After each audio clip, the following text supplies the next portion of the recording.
ಎಲ್ರಿಗೂ ನಮಸ್ಕಾರ. ನಾನು ನಿಮ್ಮ ಗೌರೀಶ್ ಮಾತಾಡ್ತಾ ಇದ್ದೀನಿ. ಡೇ 4 ಕನ್ಸ್ಟ್ರಕ್ಷನ್ ವರ್ಕ್ ಅಂತೂ ಸ್ಟಾರ್ಟ್ ಆಗೋಯ್ತು.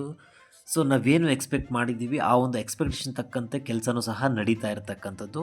ಇಲ್ಲಿ ನಾವು ಏನು ಒಪ್ಪಂದ ಏನು ಕೊಟ್ಟಿಲ್ಲ, ಕೂಲಿ ಕೆಲಸಕ್ಕೆ ನಾವು ಮಾಡ್ತಾ ಇರ್ತಕ್ಕಂಥದ್ದು. ಪ್ಲಸ್ ಇಲ್ಲಿ ನಾವು ಸಹ ಒಂದಷ್ಟು ಸಹಾಯವನ್ನು ಅಂದರೆ ಹೆಲ್ಪ್ ಮಾಡ್ತಾ ಇದ್ವಿ. ಅದರಿಂದ ಒಂಚೂರು ಅಮೌಂಟು ಖರ್ಚಿನ ರೂಪದಲ್ಲಿ ನಮಗೆ ಕಡಿಮೆ ಆಗುವಂಥ ಒಂದು ಚಾನ್ಸಸ್ ಇರ್ತಕ್ಕಂಥದ್ದು. ಸೊ ಈ ಒಂದು ಖರ್ಚು ಅಂತ ಬಂದಾಗ ನಾನು ಕೊನೆಯಲ್ಲಿ ಹೇಳ್ತೀನಿ ಯಾವ್ಯಾವುದಕ್ಕೆ ಎಷ್ಟೆಷ್ಟು ಮೆಟೀರಿಯಲ್ ಇರ್ಬೋದು, ಕೂಲಿಗೆ ಇರ್ಬೋದು, ಪ್ರತಿಯೊಂದು ಐಟಮ್ನು ನಾನು ನಿಮಗೆ ತುಂಬ ಡೀಟೇಲಾಗಿ ಕೊಡ್ತೀನಿ. ಯಾಕೆಂದರೆ ಯಾರೇ ಒಬ್ಬರು ಮನೆ ಕಟ್ಟಬೇಕಾದ್ರೆ ತುಂಬ ಒಂದು ಕನ್ಫ್ಯೂಷನ್ ಒಂದಿರುತ್ತೆ, ಎಷ್ಟಾಗುತ್ತೆ, ಅಷ್ಟಾಗುತ್ತೆ, ಇಷ್ಟಾಗುತ್ತೆ ಅಂತ. ಸೊ ಆ ಒಂದು ಕಾರಣದಿಂದ ಹೇಳ್ತಾ ಇರ್ತಕ್ಕಂಥದ್ದು.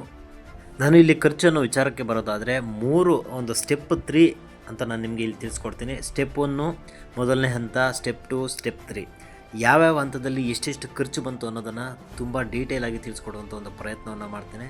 ಸೊ ಮಿಸ್ ಮಾಡದೆ ನನ್ನ ವೀಡಿಯೋಸ್ನ ನೋಡಿ. ಡೇ 4ಗೆ ಕಂಪ್ಲೀಟಾಗಿ ಲಿಂಟಲ್ ಲೆವೆಲ್ಗೆ ಕಂಪ್ಲೀಟ್ ಆಗಿರ್ತಕ್ಕಂಥದ್ದು ವರ್ಕು. ಟೋಟಲ್ 6 ಜನ ವರ್ಕರ್ಸ್ ಇಲ್ಲಿ ಕೆಲಸ ಮಾಡ್ತಾ ಇರ್ತಕ್ಕಂಥದ್ದು.